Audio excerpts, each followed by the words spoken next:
법무부 감찰위원회에 이어 법원도 윤석열 검찰총장의 손을 들어주면서 여야의 분위기는 완전히 뒤바뀌었습니다. 국민의힘은 추미애 장관 해임 주장에 힘이 실린 만큼 문재인 대통령에 대한 압박을 강화했고, 민주당은 당혹감을 감추지 못하는 가운데 징계위원회의 판단까지 기다려봐야 한다는 원론적인 입장을 냈습니다. 송재인 기자의 보도입니다. 추미애 법무부 장관이 주도한 윤석열 검찰총장 직무배제 명령에 법원이 제동을 걸면서 국민의힘은 자연스레 공세에 탄력을 받았습니다. 법원의 판단이 나오자마자 기다렸다는 듯 기자회견을 열고 사법부 결정을 환영했습니다. 추미애 장관의 이른바 윤석열 찍어내기가 위법했다는 게 이제 공식적으로 증명됐다는 겁니다. 이에 따라 문재인 대통령이 즉각 추 장관을 경질하는 게 상식적이라며 그렇지 않으면 추 장관 탄핵 카드까지 꺼내들 수 있다고 압박했습니다. 이번 사태를 정권 차원의 문제로 규정해온 만큼 무엇보다 문재인 대통령이 직접 사과해야 한다고 촉구했습니다.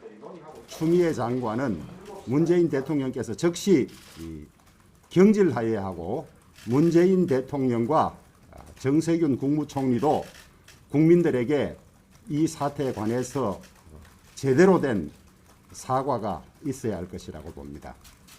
국민의당도 추미애 장관이 사면 초과에 빠진 꼴이 됐다며 해임론에 힘을 실었습니다.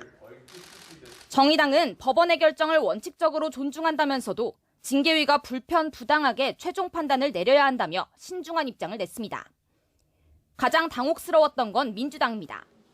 윤 총장을 향해 총공세를 벌여왔던 만큼 법원 판단이 나온 뒤 고심 끝에 징계위원회 판단까지 기다려봐야 한다며 원론적인 입장을 취했습니다. 다만 법원의 이번 결정이 윤 총장에 대한 징계 사유가 적정한지에 대한 판단은 아니라는 점을 강조했습니다. 판사 사찰 의혹 등 윤 총장을 징계할 만한 근거는 여전히 유효하다는 뜻입니다. 그런 만큼 민주당은 윤 총장이 자진 사퇴해야 한다는 기존 입장을 고수하고 있습니다. 국가기관인 검찰의 사법부에 대한 사찰은 그 자체로 삼권 분립의 민주주의를 훼손하는 중대한 불법 행위입니다. 용납할 수 없는 직권 남용이며 위법 행위입니다. 당분간 국민의힘의 공세는 강화될 것이고, 반대로 민주당은 여론의 향배를 예의주시하며 대응해 나갈 것으로 보입니다. YTN 송재인입니다.